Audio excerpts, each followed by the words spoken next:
Good morning, friend. Welcome back to Acre Homestead. I am just getting over a cold. I've done no cooking, no chicken chores, nothing for the past 4 days. And today is the first day I am feeling up to doing anything. So I feel grateful that I am vertical today. So I just went out and did a bunch of chicken chores. I cleaned out their nesting boxes. I collected the eggs that they've laid over the last few days. And one thing that is really exciting that I want to share with you, we need to get these washed up. So today I want to go outside and I want to give you an update of what's happened out in the garden. I have not been out there and we had to make a pretty big decision over this last week and a half. And I want to share with you what that decision is because it started to be built. These eggs are a little bit dirty, so I want to get them all washed up. So I'm going to let them soak here for a minute. I'm going to get my hands washed. The realities of producing your own food is sometimes, and a lot of times, it's dirty, and we get to go through the process of cleaning it.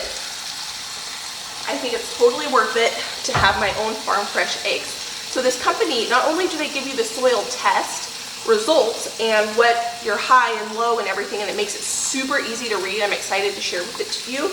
But they also share with you what you need to do to amend your soil, and they give you recommendations. So I already ordered what they recommended for me because we are starting with pretty good soil out there, but every year I'm gonna test my soil and I'm gonna be able to see the history of where we started this year, the first year in the garden, and where we end up. So I'm excited to share that with you. But before we do that, we need some food in this house. We are gonna make a quiche out of the leftover prime rib from Easter. And we are going to make some pumpkin muffins. I thawed the last of the pumpkin that I had in my house this is from actually from 2021's garden. I used all the pumpkin from last year's garden already. So I'm excited to use it because that means what we grew took the time to grow, took the time to preserve, and now we're taking the time to use it. It was worth all that effort. So we're going to start with pumpkin muffins, and then I just pulled out a pie crust from the freezer this morning. I let that thaw in the refrigerator, and we're gonna use this homemade pie crust for our quiche. I wanna get these in the oven so when they can be cooking while we go outside and kind of go over the garden updates. To our pumpkin, we're gonna add eggs. Whoop! This is why I washed my eggs. These were already washed that I grabbed out of the refrigerator. Half cup of oil, vanilla, white sugar, brown sugar,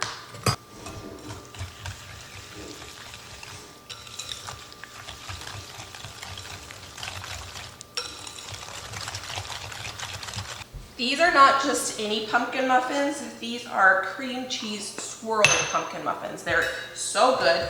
I will link this recipe down below. These are perfect for bringing to like a brunch, a baby shower, a bridal shower, anything like that because they look really impressive, but they're really easy. So now that we have all the wet ingredients there, we're gonna go ahead and add the dry ingredients. So we're gonna add our flour,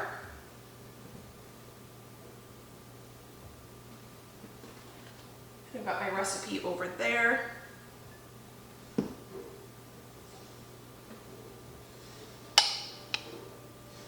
Pumpkin spice.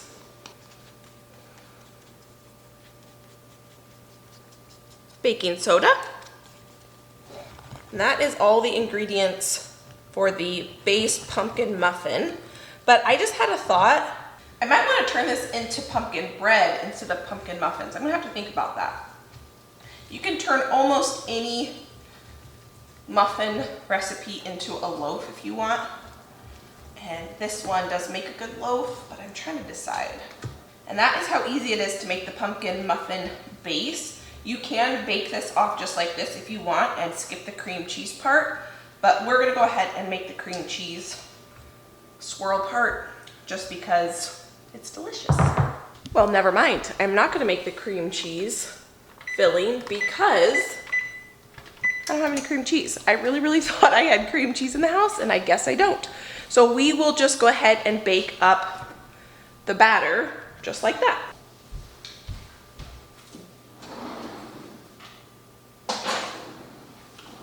Probably fine. A couple less dishes I'm gonna have to do because I was gonna use the KitchenAid to make the cream cheese filling. So I have decided I do want to make it into a loaf. Josh and I do tend to prefer quick breads over muffins. So I've got 2 loaf pans here because I think this is going to make 2. I'm going to start with just one by getting a little avocado oil in here, just so that hopefully we don't get any sticking.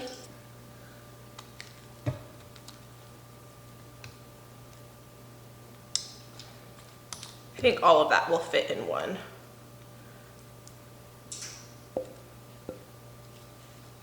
Put this one away. While I'm waiting for the oven to preheat, I'm going to get rolling on the filling for the quiche. When the muffin recipe calls for the muffins to be baked at 375, and because I'm doing it in a loaf, and there's quite a bit of batter in that because my loaf pan is not a really big one, it's a smaller one, it's gonna take longer to bake. So instead of baking it at 375, I'm gonna bake it at 350, just to try to ensure that the outside doesn't get overbaked and the inside gets fully baked. I have 1 onion here. These are still the onions that I purchased from the local farmer. This has been a huge accomplishment for me. I mean, I would have loved to grow these onions myself, but I am happy to support a local farmer whenever possible to supplement whatever I can't grow. And I bought these in September. They've been in my basement since then, and I have not purchased any onions from the grocery store since I purchased these onions. And so that is huge. I'm really excited about that. All right, so we've got our onions. So we're gonna make a really delicious quiche out of some leftover prime rib from Easter. I'm gonna get these onions in here. I wanna saute the onions a little bit before they go into the quiche. You don't have to do this step. I don't always do this. Sometimes I throw the onions in raw and I let them cook in the oven. But I have a minute this morning and this will make them just a little bit yummier, so I'm gonna take the time to go ahead and do it. So I'm gonna add some oil to this, and I'm also gonna go ahead and cook up with this some peppers. These are peppers from the same farmer I purchased these onions from, and I haven't had to buy any peppers this year either because I've been able to use these onions that I preserved up last summer. These have a little bit of ice on them, so I'm gonna try to leave as much of the ice in here, so this is good we're using them. And I'm just gonna saute those onions and peppers together until they're nice and soft and tender. Okay, I'm just gonna get rid of this ice. While I'm waiting for the oven to preheat and our onions to saute, I'm gonna wash these eggs because we need these eggs for the quiche. I just use one of these scrubbers and I scrub and I let the water rinse them off as I scrub. Now I have this beautiful, beautiful egg.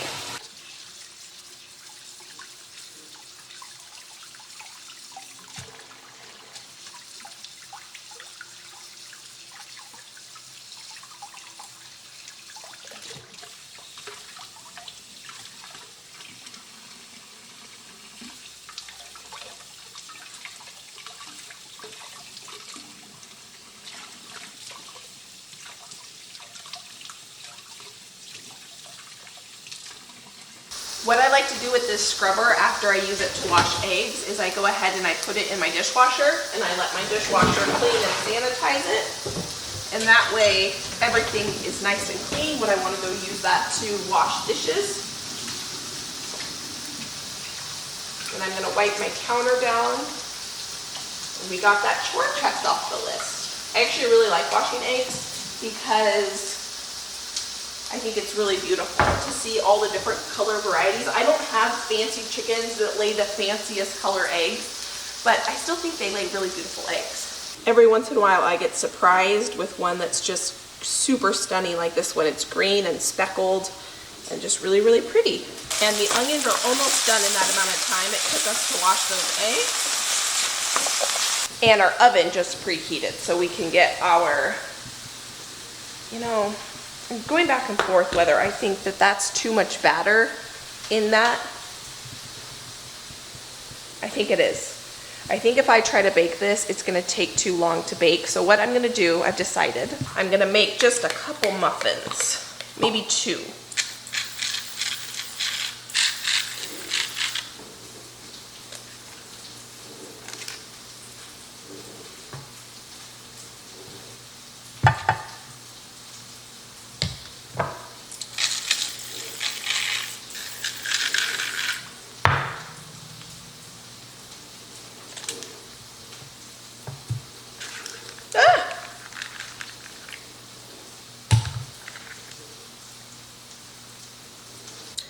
This seems like a more reasonable amount of batter to have in my loaf pan to have this baked properly. So we're gonna get a loaf and 4 muffins. The muffins will probably take about 15-20 minutes, and the loaf will probably take a good 45 to 50 minutes.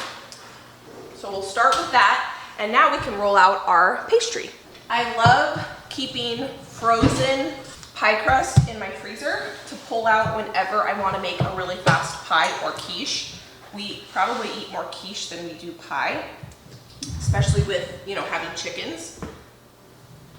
I love homemade pie crust, and it's super easy to make a bunch of it and freeze it so you can have it whenever you want. The taste of homemade is so much far superior to store-bought, but you could certainly, if you like to keep store-bought pie crust in your freezer, by all means, that's probably a good staple thing to keep in your freezer so you can whip together a really fast breakfast or lunch. We probably will end up eating this quiche for lunch today, and then we will have the muffins and bread for breakfast this morning. Okay, so I'm just gonna roll this out. This was homemade before the baby was born, and I only have 1 more in the freezer after this one, so I'm gonna have to make a few more of these coming up pretty soon. And all I do is make a pie crust according to whatever is your favorite pie crust recipe, put it in a disc, and throw it in the freezer. And I pulled this out of the freezer this morning about an hour or so ago, so it doesn't take very long to thaw at all. I just turned the onions and peppers off because they are done and I don't want them cooking anymore. This is my grandmother's rolling pin. When she passed, I inherited it, so it's really special to me. You can see all those butter flakes in this pastry. That's exactly what you want to see. I need to get another oven preheating to 400.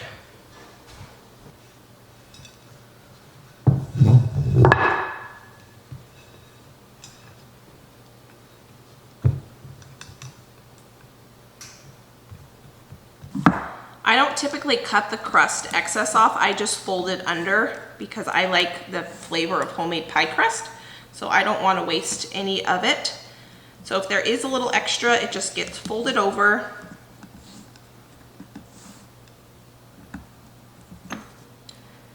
And then I crimp the edges.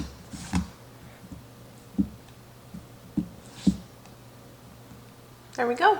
Absolutely perfect. I rinsed out my bowl that I made the muffins in, and we're just gonna make the quiche batter in that bowl. No need to dirty up another one, but I am gonna stick the crust in the refrigerator while we make the batter. You wanna keep pastry crust as cold as possible until it ends up going into the oven. I'm going to get rid of all this excess flour just in my sink, wipe this off, and roll this and put this away. I absolutely love this thing because I have granite countertops that have grout in the counter because they're granite tiles. I really don't love rolling pastry out with the tiles, and so this silicone mat has been so awesome for rolling out pastry. So I'm gonna roll this up.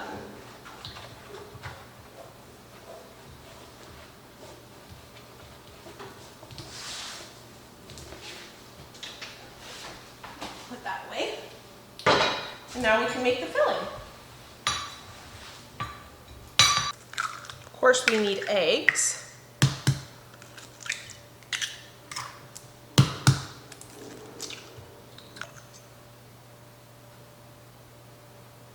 Salt, pepper, cheese. Having this pre-shredded cheese in my refrigerator has been a huge game changer. And I will keep doing this because the convenience is so nice. Oh, if you missed it, we shredded this cheese together.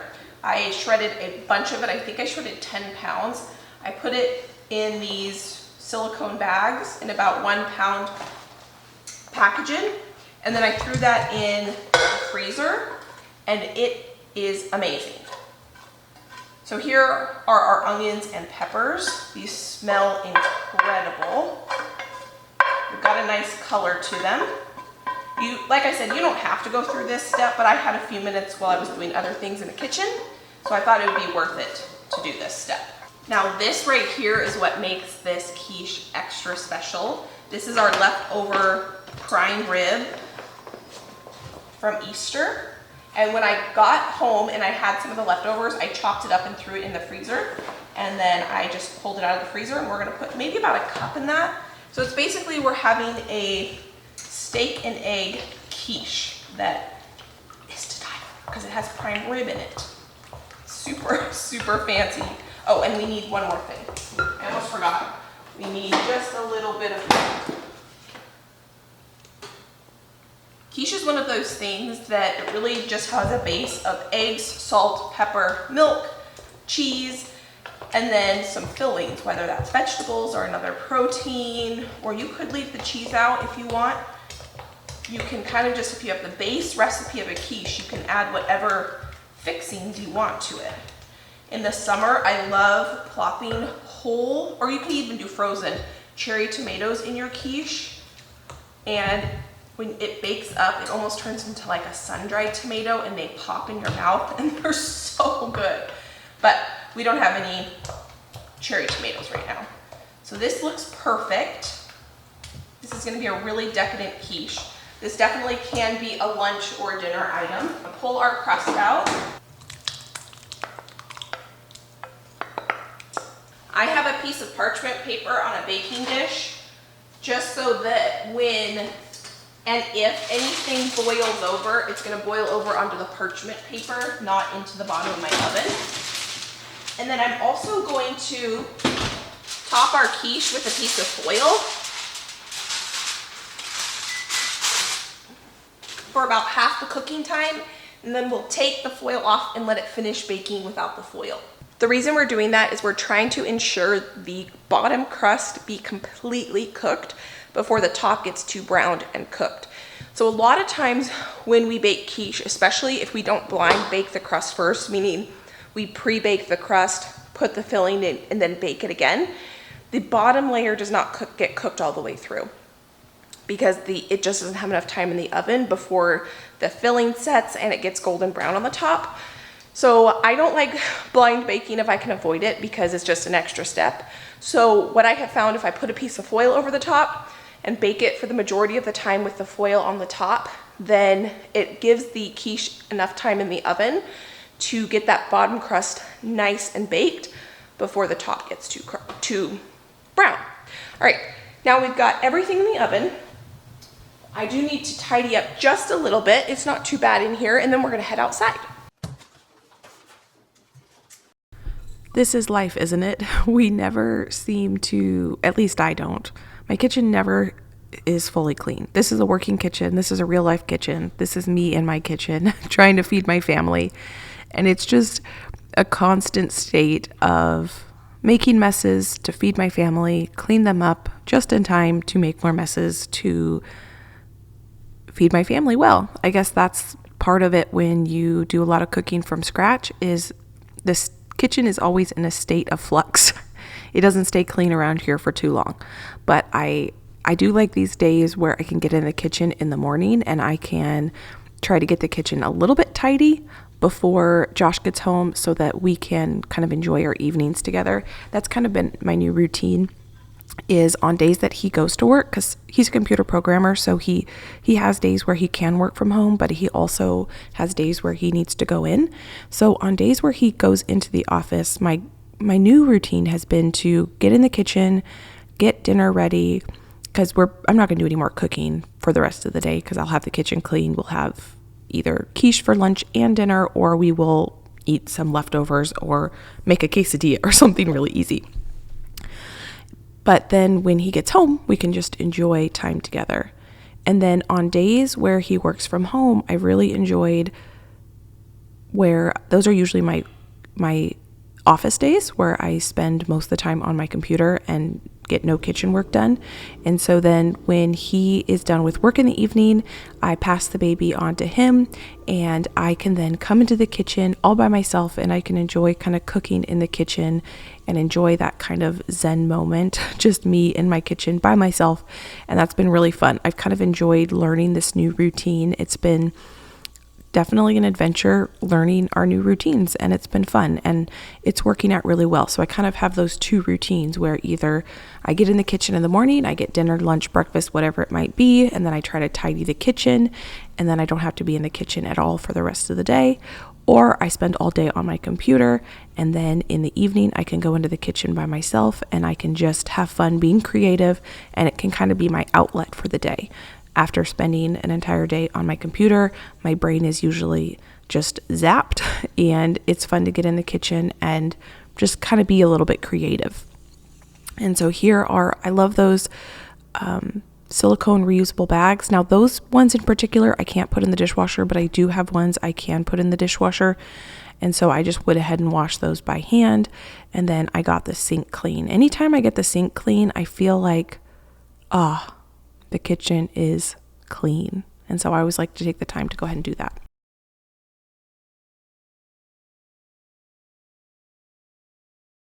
We got the kitchen put back together. The sink is clean, the dishwasher's loaded, our bags are washed, and I basically have breakfast, lunch/dinner, however we want to eat it. I probably am not going to do any more cooking today. Done. I think the bread is done. I'm gonna pull that out. It was almost done, so I didn't want to go outside until it was done because I would forget about it in here. I think that's done. So we're gonna take that out. I'm really glad that I went ahead and took some of the batter out, because you can see how nice and golden brown it is on the outside, and it's perfectly cooked now. And if I had filled it all the way full, the outside would have been overcooked before the center was cooked. Let's give this a taste test. And then I'm excited to go outside and kind of show you what we have going on out there and the results of the soil test.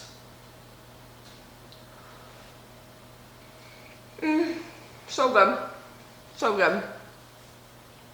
Not too sweet. I mean, it's sweet, but it's not too sweet. I need to make another cup of coffee and enjoy this. It's early enough that I can still enjoy a cup of coffee and it won't affect my sleep. But I don't want to make a whole pot, so I'm just going to use the Nespresso.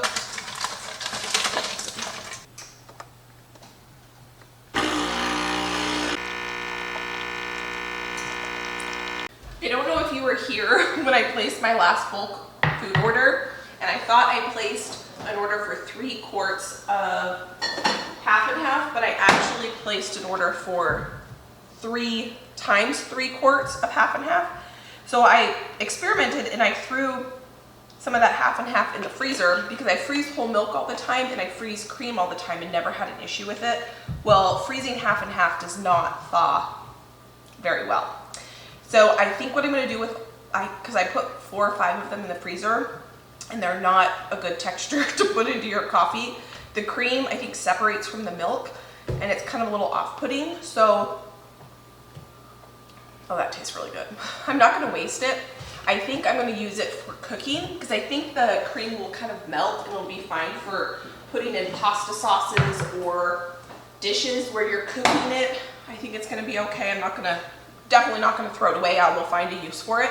But it kind of reminds me of cream cheese, where you can freeze cream cheese and use it in cooking, but you can't freeze cream cheese and spread it on a bagel or make a cream cheese frosting out of it because the texture changes.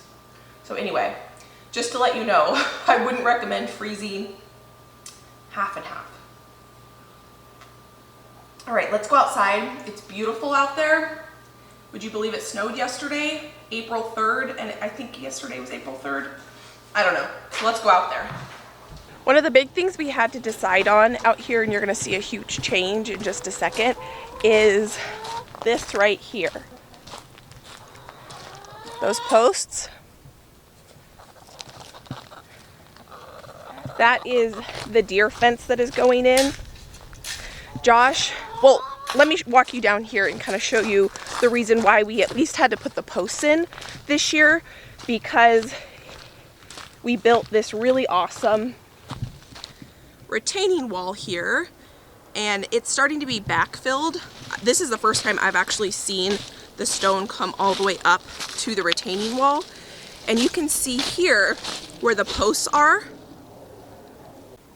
You can see now how the posts go all the way around along the edge of the retaining wall and up around the backside of the garden here. That's where the greenhouse eventually is going to go. The wisest thing to do when it came to these posts was to install the posts before we backfilled the retaining wall, just for labor and time's sake.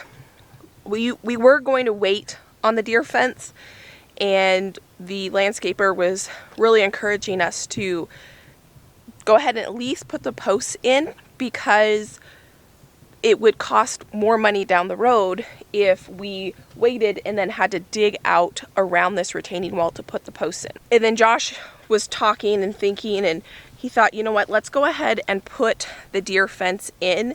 And my heart really wants a greenhouse more than a deer fence.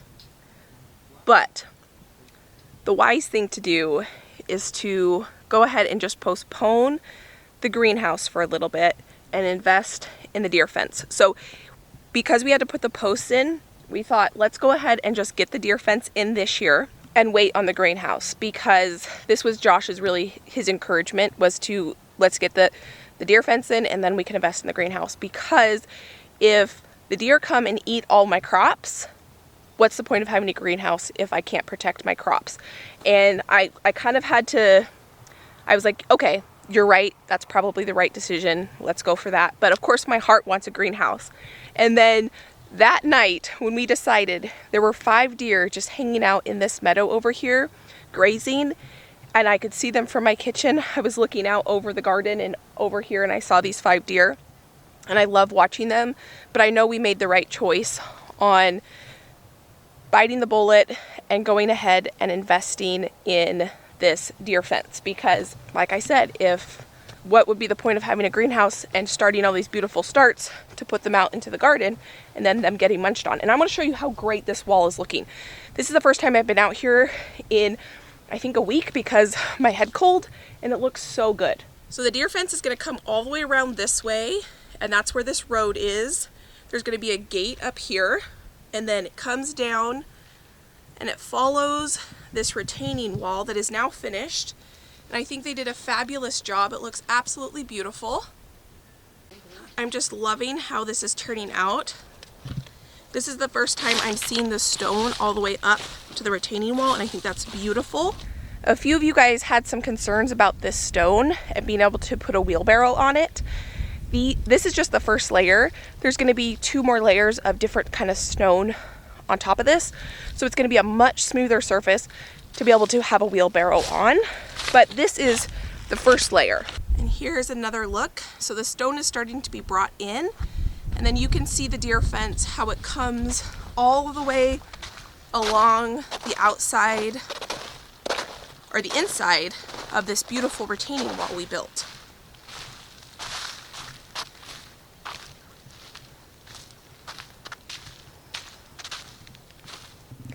I was a little worried that the deer fence was going to make it feel claustrophobic and that it was going to block the view, and it does quite the opposite. It makes it feel super cozy in here to me, and I'm just really looking forward to spending a lot of time out here with you this summer and spring. And there's something really comforting about having this here. Now it's not finished, so what it's going to look like is it's going to be 4x4 hog wire. So it'll be 5 feet tall with the hog wire, and then there's going to be just a wire every foot on top of that will prevent the deer from jumping over, but we don't have to invest in that hog wire all the way up. And I was envisioning, so this is where I need your input a little bit. I want to put birdhouses on these posts, and I want to attract some beneficial birds into my garden, and I thought that birdhouses would be a good way to do it. So if you guys have any suggestions on what style of birdhouses would be good to help attract the correct type of bird, that would be super awesome. I did a little bit of research. I need to do a lot more. But yesterday I was talking to my sister on the phone and there was a bird sitting on the post already. It was a robin, and it just warms my heart so much that I'm just hoping that I can create a really amazing ecosystem for the wildlife around here. And then eventually I want to get a water feature and stuff, to water bath, you know, for the birds to be able to take a water bath in my garden. And I'm just envisioning trellising. We've got so much more work to do, but it's starting to come together. So this is where the greenhouse is eventually going to sit. And like I said, this is probably postponed by a year or two. This pad originally was going to be 12 by 20, and then we were going to fit a greenhouse inside that. And my dad came over one night and we were talking, and Josh and that was down here and we were talking, and we thought that that just would not be big enough. And since we had to dig so much out, we might as well dig it a little bit bigger, and then we can future-proof if we decide we want a bigger greenhouse, because we're not going to be getting the greenhouse now anytime soon. I'm so glad we did decide to go ahead and make this pad 30 by 20. And so what I'm thinking is that by having a pad that's 30 by 20, I will be able to put a 12 by 20 greenhouse out here. And we do have it plumbed for electricity and for water, but they're just stubbed out. And then whenever we build the greenhouse, there is already water and electricity here, so we'll be able to hook that up. So just trying to think through the future plans and plan accordingly, so we're not trying to trench for water or electricity down the road. This is going to be finished though this year. We're going to build a stone retaining wall around here and right around here, and then this will be nice and flat for us where we can build a greenhouse. And then the deer fence is going to come up along this way. There's going to be a big 8-foot gate here, and then it's going to come up and it's going to meet with just the backyard fence. That fence up there is going to be to keep the dogs in, and that's where those two will meet, somewhere up here. I'm also looking forward to having a fence for our dogs. It's been almost 3 years since we've been able to let our dogs out without watching them because they will run off. And so that's huge. So now let's go ahead and talk about the soil in these beds. A week ago, I took a soil test sample from around my garden and I shipped that off to have it tested. This is the coolest soil test kit ever. It makes it super user friendly. Not only does it give you the results of what is in your soil, but it also recommends what you need to do to amend your soil, which is a huge missing piece with a lot of soil tests. When you get them done from, say, your local extension office, it will tell you what's in your soil. But if you're someone like me who doesn't know a ton about it and you don't necessarily know what's a good level and what's a not good level, this soil company also tells you what amendments would be good for your soil. So I already made a whole video where we did the soil test, we go over the results, and I will link that video right here. I'll just pop it up on the screen. So if you're interested in seeing how the soil test kit works and the results and what I'm going to do with my soil moving forward, I can link that video right here, and I'll also link it in the comments. I'll pin a comment so you can see that there as well. I just want to say a huge thank you for taking time out of your day to spend time with me in the kitchen today and seeing a garden update. I really appreciate you. I really appreciate the fact that you take time out of your day to spend time with me. I'm so grateful for you. I hope you are having a fantastic day. I can link the recipes that we made down in the description box if you want to try them out, and I can't wait to see you next time. Bye, friend.